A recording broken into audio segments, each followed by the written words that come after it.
오늘 우리가 함께 볼 말씀은 마태복음 5장 1절부터 12절까지인데요. 저희가 오늘 다루게 될 7절과 8절 말씀만 함께 읽도록 하겠습니다. 5장 7절과 8절 말씀 두 절만 함께 읽도록 하겠습니다. 한 목소리로 읽겠습니다. 시작. 긍휼히 여기는 자는 복이 있나니 그들이 긍휼히 여김을 받을 것이미요, 마음이 청결한 자는 복이 있나니 그들이 하나님을 볼 것이미요. 아멘. 자, 예수님이 하나님의 나라를 선포하셨고요, 하나님 나라 복음을 증거할 그러한 제자들을 또한 부르셨습니다. 그리고 하나님 나라 복음을 가르치시고 전파하며 모든 병과 모든 약한 것들을 고치셨다라고 말씀하셨습니다.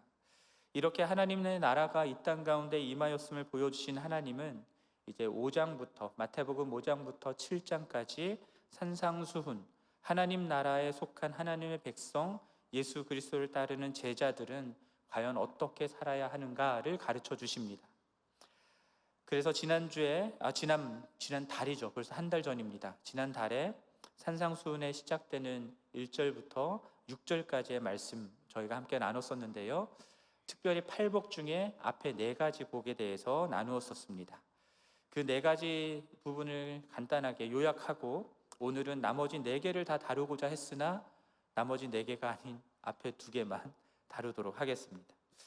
먼저 3절 말씀 보면은 심령이 가난한 자는 복이 있다고 하셨고, 왜냐하면 천국이 그들의 것이기 때문이다라고 말씀하셨습니다.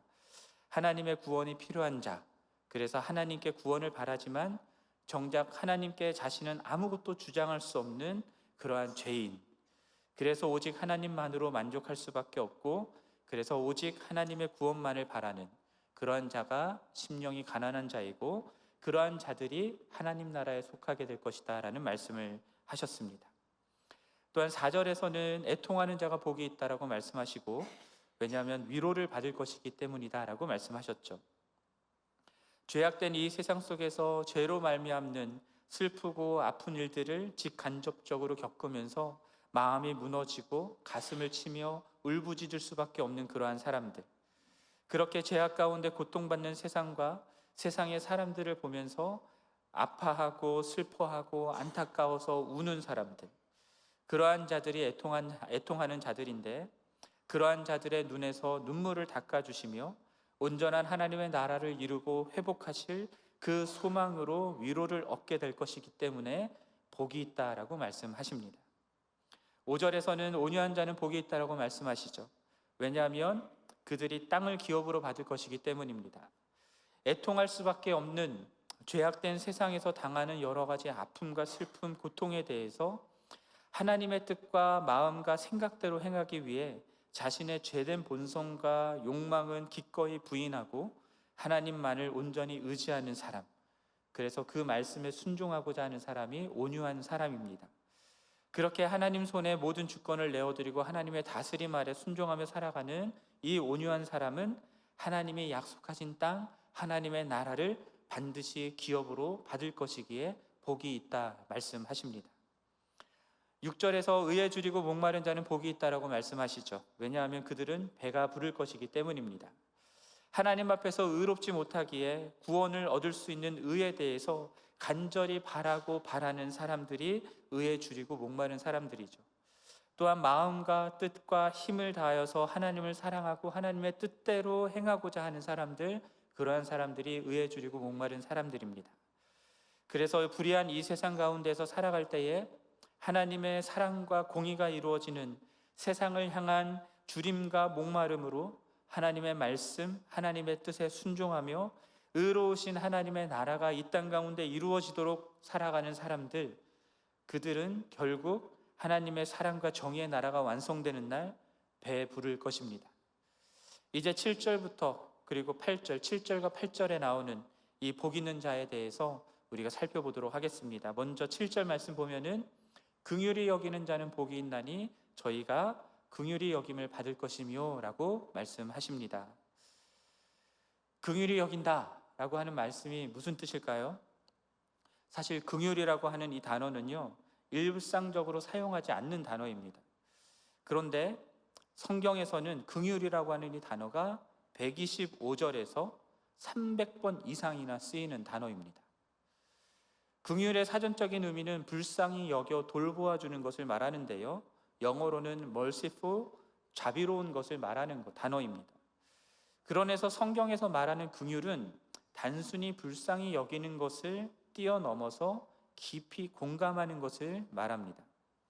그리고 단순한 공감을 넘어서 남을 용서하는 것, 고통받는 사람에 대해서 연민과 동정의 마음을 갖는 것, 모든 종류의 치유와 회복의 것들을 제공하는 것과 같은 실천 또한 포함하는 것을 긍휼히 여긴다라고 말하는 겁니다. 이사야 49장 15절 말씀 보면은 젖 먹는 자식을 잊지 않고 자기 태에서 난 아들을 긍휼히 여기는 어머니의 마음으로 긍휼을 이야기하고 있고요. 또한 예레미야 31장 20절 말씀 보면은 자신이 사랑하는 아들을 위해서 창자가 들끓는 그러한 것을 긍휼히 여긴다라는 것으로 표현하고 있습니다. 애끓는다라고 표현하잖아요. 하나님이 범죄한 이스라엘을 향해서 답답하고 안타까워 창자가 애끓는 그러한 고통을 느끼는 마음이 긍휼히 여기는 마음이다라고 말씀하고 있는 겁니다. 이건 성경만 말하는 게 아니라 맹자도 긍휼히 여기는 것, 측은지심, 이것이 인간의 기본적인 덕목이다라는 얘기를 했었습니다. 그런데 이 세상 사람들도, 맹자 같은 사람들도 측은지심이 인간의 덕목이다라고 얘기를 하는데, 측은지심이 없는 인간이 아닌 것 같은 인간들이 너무나 많이 살아가는 것이 오늘날 우리가 살아가는 세상의 현실인 것 같습니다.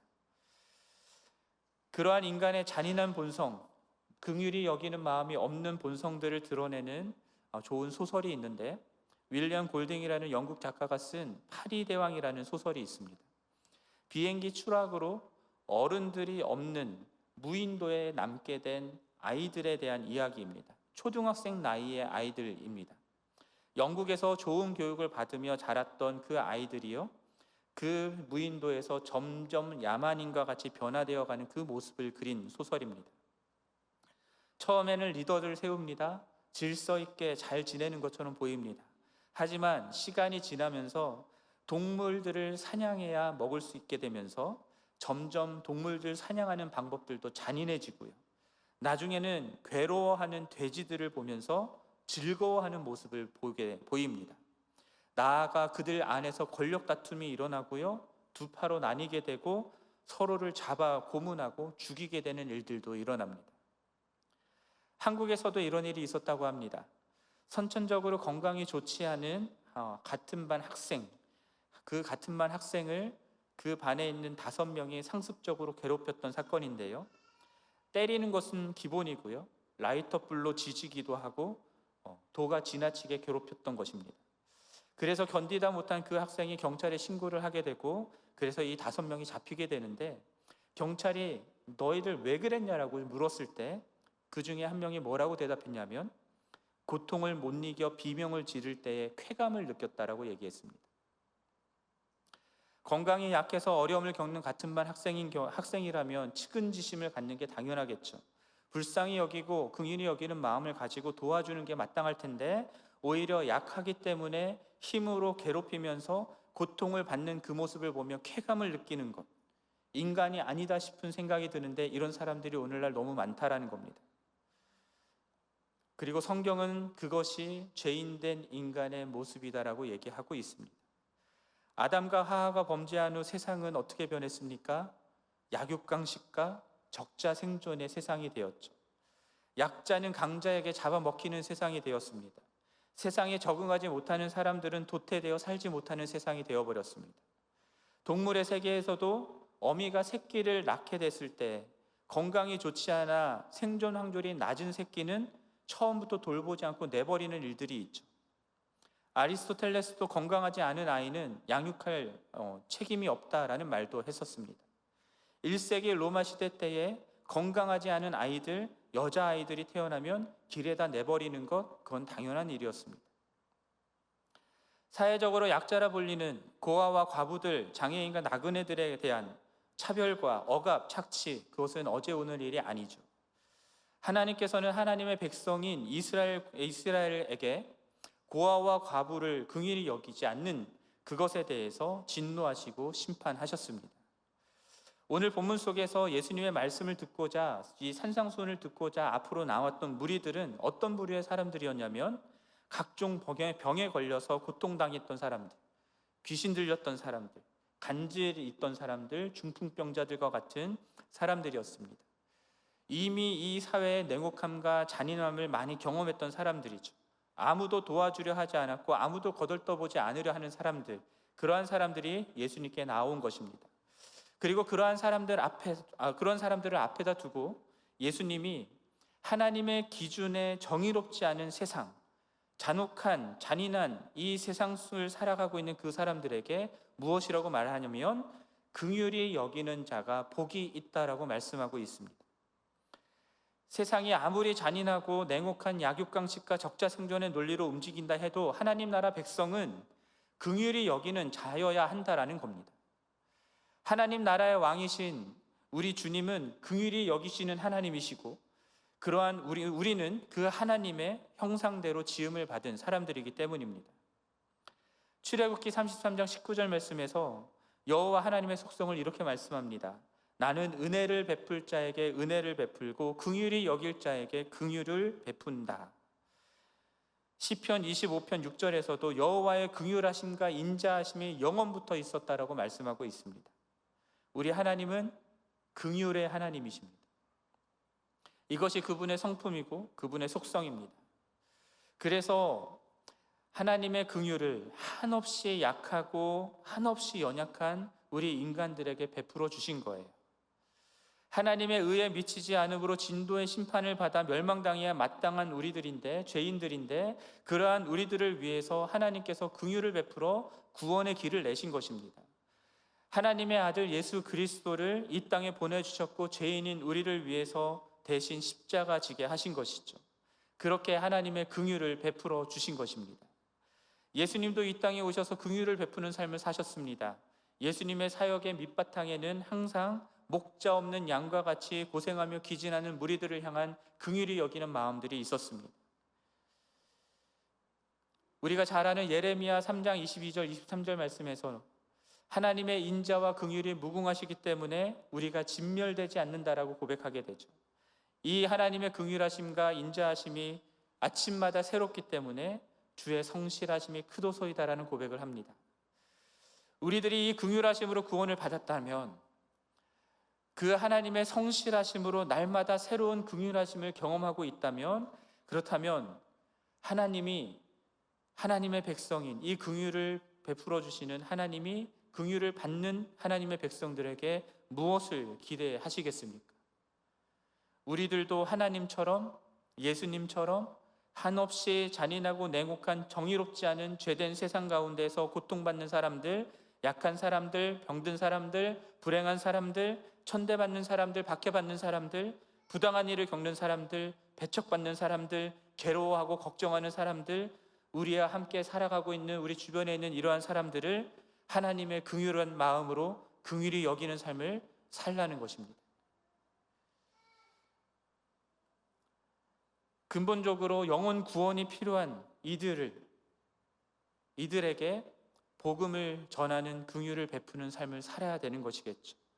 뿐만 아니라 나아가서 잔인하고 악한 세상에서 가난한 사람들, 굶주리고 헐벗은 사람들, 몸이 병들고 마음이 병든 사람들, 부당하고 부조리한 세상에 억울한 일들 당하는 사람들, 약육강식과 적자생존의 세상에서 사회적인 도움 없이는 도저히 살아갈 수 없는 그런 사람들, 그런 사람들에게 살아갈 수 있도록 우리들의 시간을 드리고 물질을 드리고 우리들의 노력을 들여서 그들을 섬기는 긍휼을 실천해야 된다는 것입니다.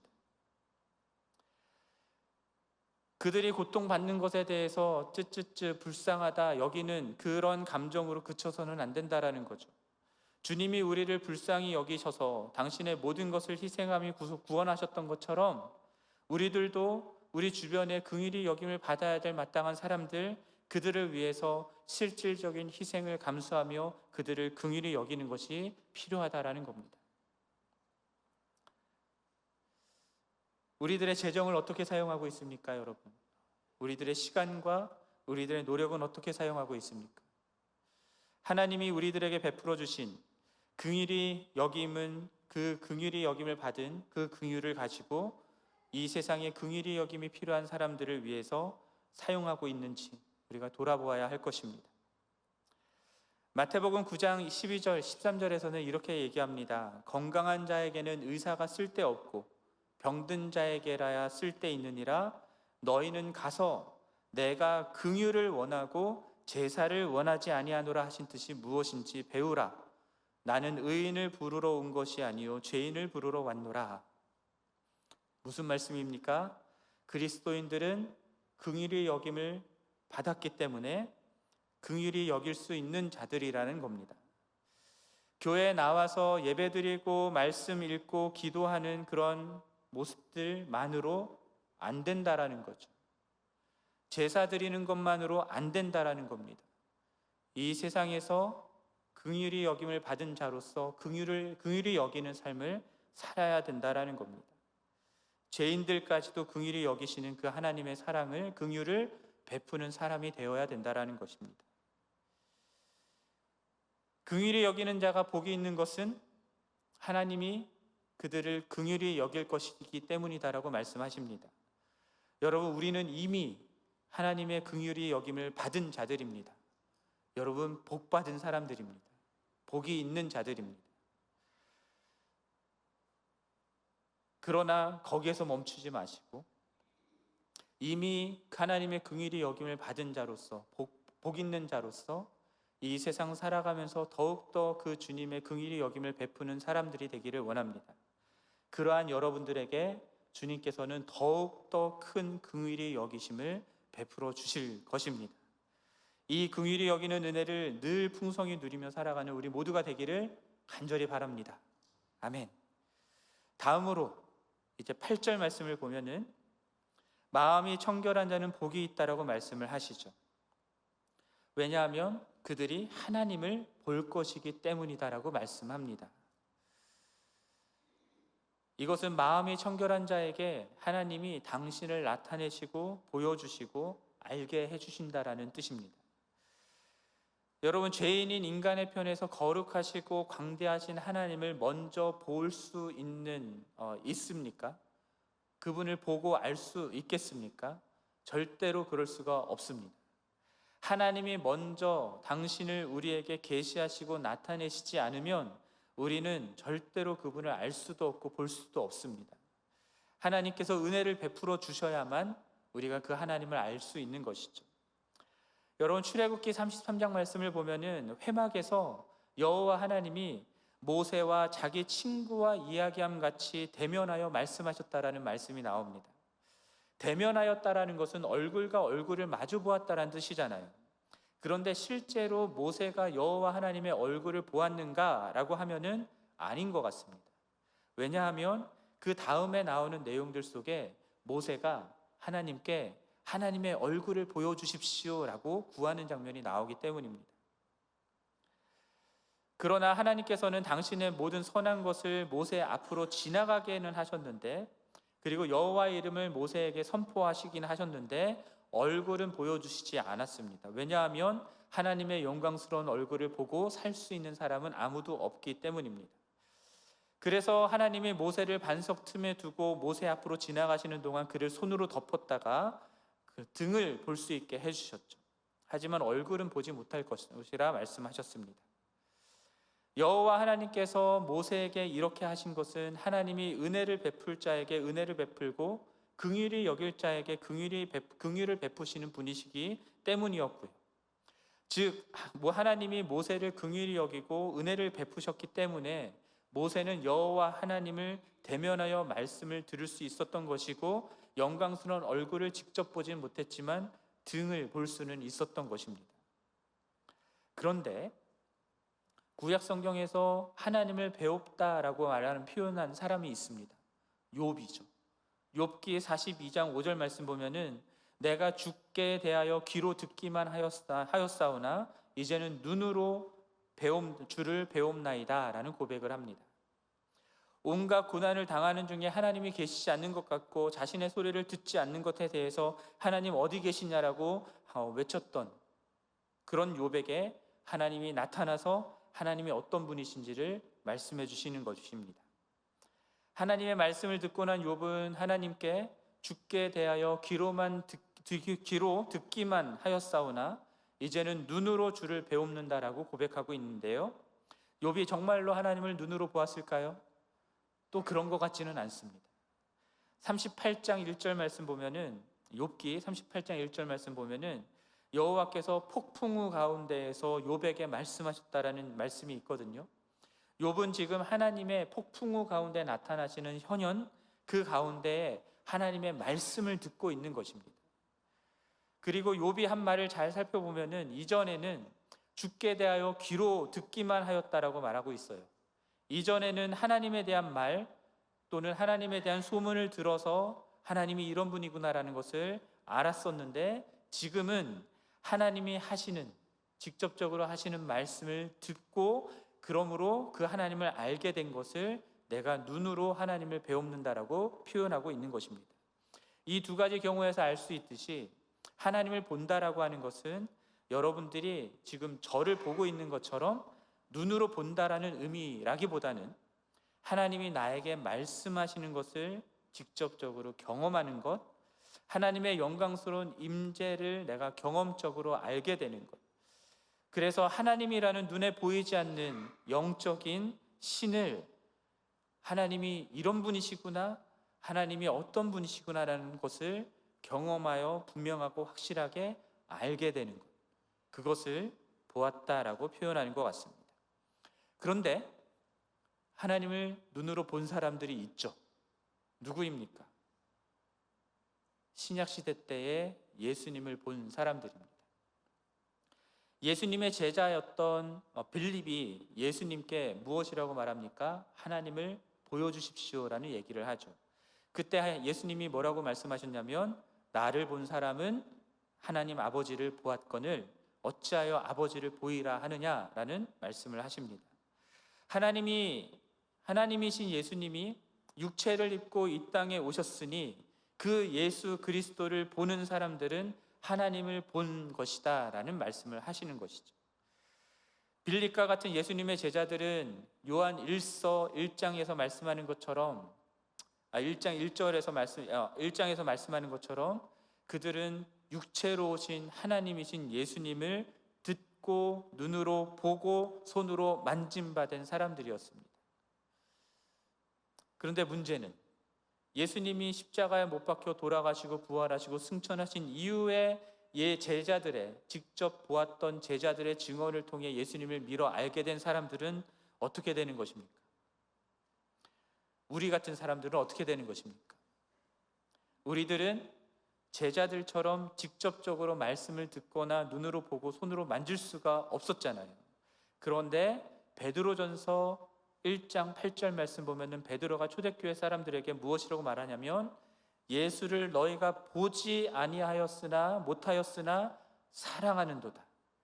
이제도 보지 못하나 믿고 말할 수 없는 영광스러운 즐거움으로 기뻐하니 믿음에 결국 곧 영혼의 구원을 받음이라 라고 말씀합니다. 부활 승천하여 보이지 않는 예수에 대한 제자들의 증언을 듣고 믿음으로 예수가 그리스도요 살아계신 하나님의 아들이심을 알게 된 사람들, 그래서 그분을 영접하게 된 사람들은 눈으로 직접 예수를 본 것은 아니지만 그분을 직접 보고 듣고 만지는 것처럼 그분을 사랑하고 즐거워하고 기뻐할 수 있다라는 것이죠. 예수 그리스도를 믿는 믿음을 통하여서 하나님과 화목하게 된 관계를 갖게 되고 성령 하나님께서 우리 안에 거하는 사람이 되었기 때문입니다. 하나님을 인격적이고 경험적으로 그래서 알 수 있다라는 거죠. 이것을 하나님을 보는 것이라고 말할 수 있는 것입니다. 지금은 우리가 주님을 본다라고 하는 것을 이렇게 복잡하게 설명할 수밖에 없는데, 그런데 예수님이 다시 오시는 날에는 그렇지 않습니다. 요한 1서 3장 2절 말씀에서도 예수 그리스도가 다시 오시는 날 그의 얼굴을 참모습 그대로 보게 될 것이다 라고 말씀하거든요. 우리는 곧 그분의 영광을 있는 그대로 직접 목도하게 될 사람들입니다. 그러한 날이 속히 오기를 바라십니까? 아멘. 그러면 이제 마음이 청결한 사람은 어떤 사람인지를 생각해 보아야 될 것입니다. 그런 마음이 청결한 상태는 깨끗하다, 클린이라고 하는 뜻도 있지만 pure라는 순전하다라고 하는 뜻이 있습니다. 그리고 순전하다라고 하는 것은 무엇입니까? 순도 100% 참기름. 이게 무엇을 뜻하는 겁니까? 다른 거 섞이지 않은 깨에서 참깨에서만 짜낸 그 참기름이라는 뜻이잖아요. 마찬가지로 순전하다라고 하는 것은 다른 것이 섞이지 않은 상태를 말하는 것입니다. 마음이 청결하다, 마음이 순전하다라고 하는 것을 야고보서 4장 8절에서는 죄인들아 손을 깨끗이 하라, 두 마음을 품은 자들아 마음을 성결케 하라라고 말씀하고 있습니다. 마음이 청결한 자는 죄를 지은 손을 깨끗이 한 사람이라고 얘기하고요, 두 마음을 품지 않는 사람이다라고 얘기합니다. 행위적으로 죄를 짓지 않는 것도 당연한 것이지만 두 마음을 품지 않는 순전한 마음을 갖는 것도 중요하다라는 것입니다. 두 마음을 품지 않는 것에서 죄된 행위를 짓지 않는 것이 나올 수 있는 것이죠. 두 마음을 품는 것에 대해서 마태복음에서도 이야기하고 있습니다. 6장 24절 말씀을 보면은 한 사람이 두 주인을 섬길 수 없다라고 예수님이 말씀하시죠. 혹 이를 미워하거나 저를 사랑하거나 혹 이를 중히 여기고 저를 경히 여길 수 있다라고 말씀하시면서 너희가 하나님과 재물을 겸하여 섬길 수 없다라고 말씀합니다. 그러니까는 무슨 말입니까? 순도 100%로 하나님을 사랑하고 하나님을 믿고 섬기라는 것이죠. 돈과 마음이 나누어진, 돈에게 우리의 마음의 일부를 내어준 그런 마음이 되어서는 안 된다라는 것입니다. 본래 사랑은 마음의 전부를 원하는 것이죠. 내가 70%만 당신을 사랑하지만 30%는 다른 사람을 사랑한다? 그런 결혼 생활이 있을 수 없는 겁니다.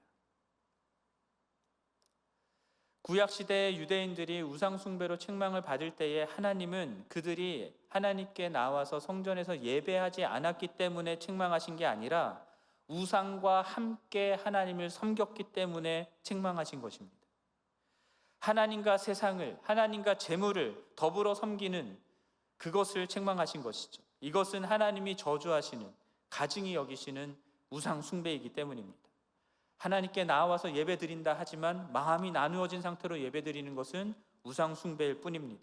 하나님과의 언약관계 밖에서 음행을 저지르는 것일 뿐입니다. 그렇게 오직 주님 한 분만을 사랑하고 섬기고 소망하는 것이 두 마음을 품지 않는 것이고 마음이 청결한 사람의 상태라는 것입니다. 그렇게 하나님 말을 순전히 사랑하고 섬기는 사람들은 당연히 그 행위로도 삶으로도 청결한 삶을, 순전한 삶을 살겠죠. 여러분, 우상숭배 행위를 하면서 나는 하나님을 사랑하고 섬긴다라고 말한다면 우리는 그 말을 믿지 않습니다. 하나님이 사랑하라고 말씀하신 사람들을 사랑하지 않고 부당하게 대우하면서 나는 하나님만을 사랑하고 섬긴다라고 말하면 우리는 그것을 거짓말이라고 얘기합니다. 그런 사람을 위선자라고 얘기를 하죠. 마태복음 23장 말씀을 보면은 스스로 하나님을 사랑하고 하나님만을 섬기는 사람이라고 생각했던 서기관과 바리새인들과 같은 사람들을 향해서 예수님이 호되게 책망하시는 내용들이 나옵니다. 잔과 대접의 겉은 깨끗한데 그 안에는 탐욕과 방탕으로 가득하다라는 겁니다. 그들을 외식하는 자라고 부르면서 회칠한 무덤과 같다라고 말씀하죠.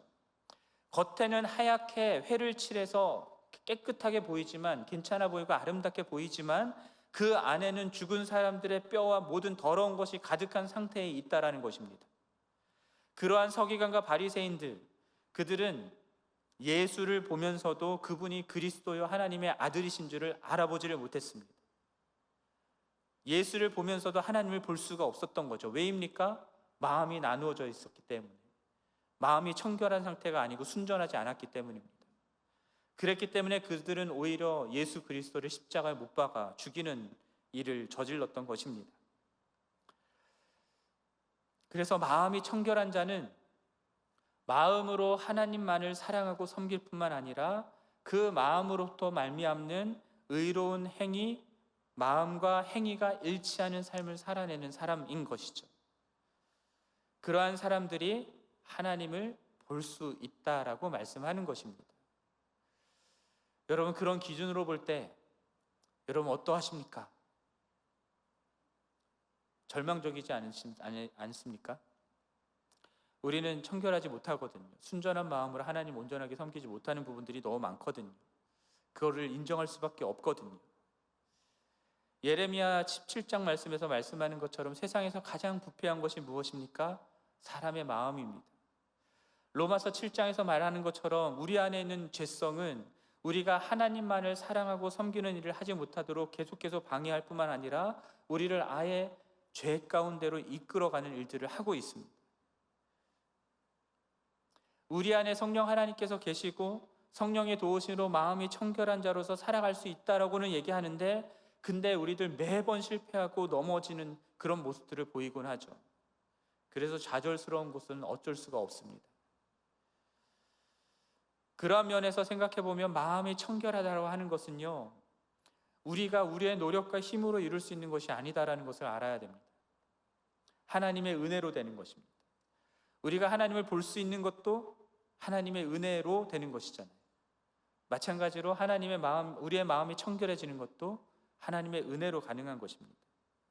우리가 정말로 구원받은 자라면 하나님의 은혜가, 그 은혜의 열심이 우리의 마음을 청결하게 하실 것이고, 그리고 우리를 마음이 청결한 자로 계속해서 변화시켜 가실 것이다라는 거죠.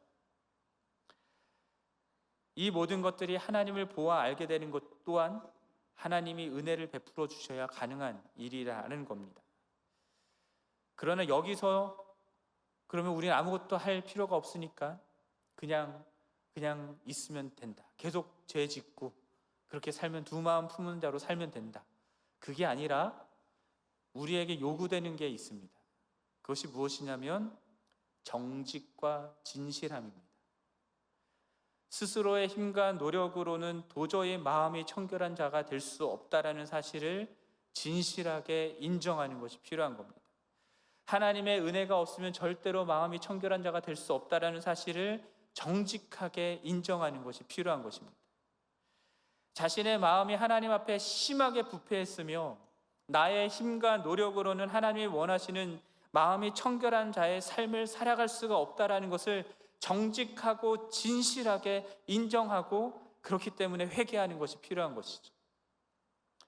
그렇게 하나님 앞에 정직하고 진실하게 회개하며 나아가는 자에게 하나님은 어떻게 하십니까? 은혜를 베풀어 주시죠. 그래서 우리의 마음을 깨끗하게 해주시는 것입니다. 그리고 우리로 마음이 청결한 자로 계속해서 변화시켜 가시는 일들을 해주시는 겁니다. 그러므로 우리가 내 스스로 마음이 청결한 자가 되기 위해서 우리 노력으로 의롭게 살려고 노력하는 게 아니라, 여러분, 날마다 하나님 앞에 나아가는 것이 필요합니다. 하나님 앞에 나아가서 내 있는 모습 그대로 나아가서, 하나님, 내가 정직하고 진실하게 내 있는 모습 그대로 나아옵니다.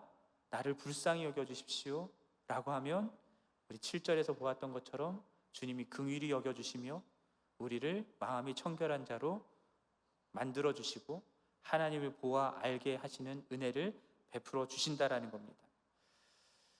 그래서 여러분, 마음을 꾸밈없이 드러내 보이셔야 됩니다. 하나님 앞에 아닌 척하면 안 돼요.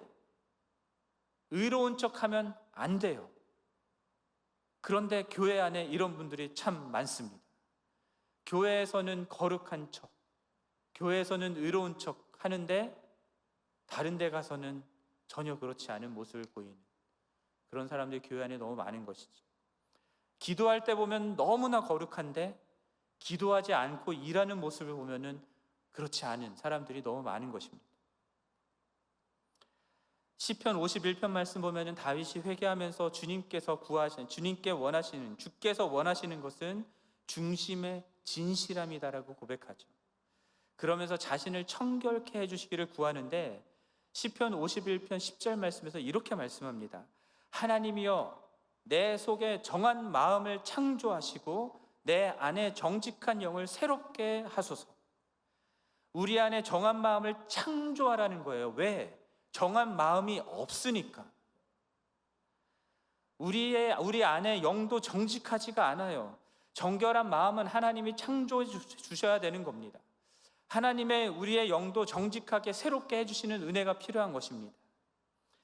우리의 죄인됨을 진실하게 인정하고 고백할 때 주님이 우리의 마음을 정결하게 그리고 순결하게 우리의 영을 정직하고 새롭게 해주실 것입니다.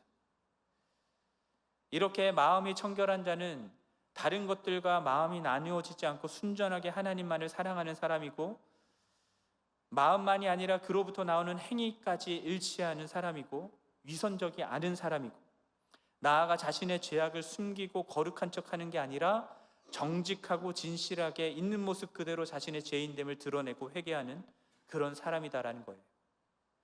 그러한 사람에게 하나님은 은혜를 베풀어 주십니다.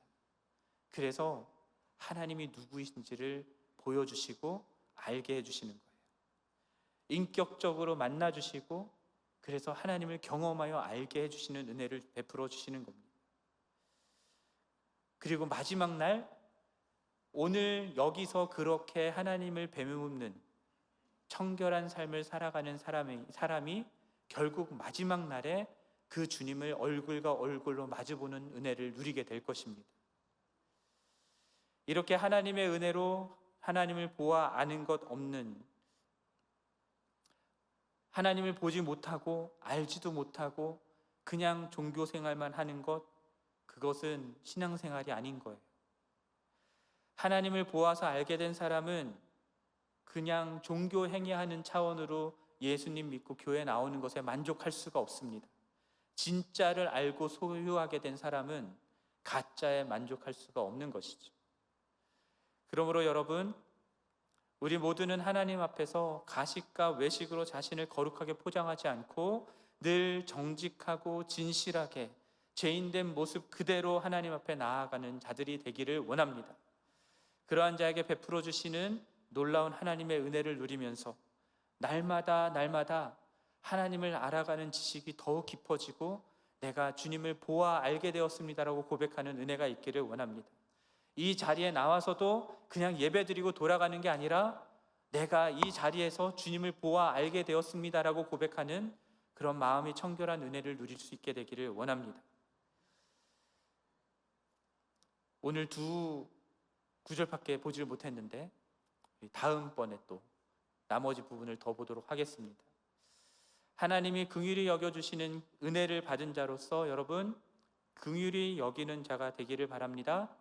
하나님을 보아 알게 된 은혜를 받은 자로서 청결한 마음으로 하나님을 더욱 보아 알게 되는 자들이 되기를 원합니다. 우리들이 그러한 자들이 될 때에 우리 주변에 있는 많은 사람들이 긍휼이 많으신 하나님을 우리를 통하여 알게 될 것이고, 또한 마음이 청결한 자에게 당신을 계시하시고 나타내신 그 하나님을 그들도 우리를 통하여 보아 알게 되는 은혜가 있을 것입니다. 우리 교회가 그렇게 이 세상 가운데 주님을 온전하게 보여주고 나타내는 그러한 교회가 되기를 간절히 원합니다.